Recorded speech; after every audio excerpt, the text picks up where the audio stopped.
ঈদের তৃতীয় দিনেও বাড়ি ফিরতে রেলওয়ে স্টেশনে সকাল থেকে উপচে পড়া ভিড়। অন্যদিকে যাত্রাবাড়ি, সায়দাবাদ সহ বিভিন্ন টার্মিনালেও রয়েছে যাত্রীদের চাপ। অতিরিক্ত ভাড়া আদায় সহ নানান ভোগান্তির কথা জানান যাত্রীরা। এদিকে জীবিকার তাগিদে অনেকেই ঢাকায় ফিরছেন। আরও জানাচ্ছেন মাহবুব হাসান রিপন।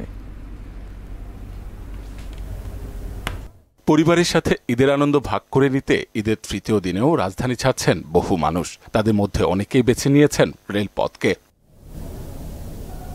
সোমবার সকাল থেকেই কমলাপুর রেলওয়ে স্টেশনে উপচে পড়া ভিড়। স্ট্যান্ডিং টিকিটের জন্য কাউন্টারগুলোতে ছিল লম্বা লাইন। তবে টিকিট নিয়ে যাত্রীদের রয়েছে নানা অভিযোগ। এক ঘন্টা ধরে বসে আছি কিন্তু এখনো ট্রেন আসতেছে না। সিট পাই নাই, মনে করেন আনসিটে না বইয়ে রয়েছি। কর্ণফুলী প্রশাসন তারা ডাবল টিকিট নিতে বাধ্য করতেছে, কারণ তারা সিঙ্গেল টিকিট দিচ্ছে না। দুইটা টিকিট কিনলে একটা সিট পাইবে। ওয়ালটন আবারও মিলিয়নিয়ার অফারে ওয়ালটন ফ্রিজ কিনে আপনিও হয়ে যেতে পারেন মিলিয়নিয়ার।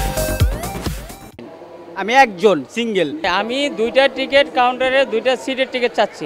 আমার অসুস্থ মানুষ, ওরা বলছে 4টা টিকিট কাটলে 2টা সিট দিতে হবে। এদিকে ঈদের আগে টিকিট কিংবা ছুটি না পাওয়ায় অনেকে বাড়ি ফিরছেন ঈদের পরে। রাজধানীর অধিকাংশ বাস টার্মিনালগুলোতে ছিল যাত্রী চাপ।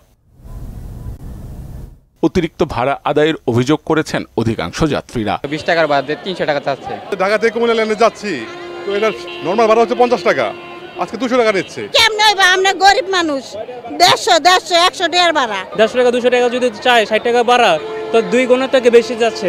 এছাড়া জীবিকার তাগিদে অনেকেই ঈদের তৃতীয় দিনে ঢাকায় ফিরছেন।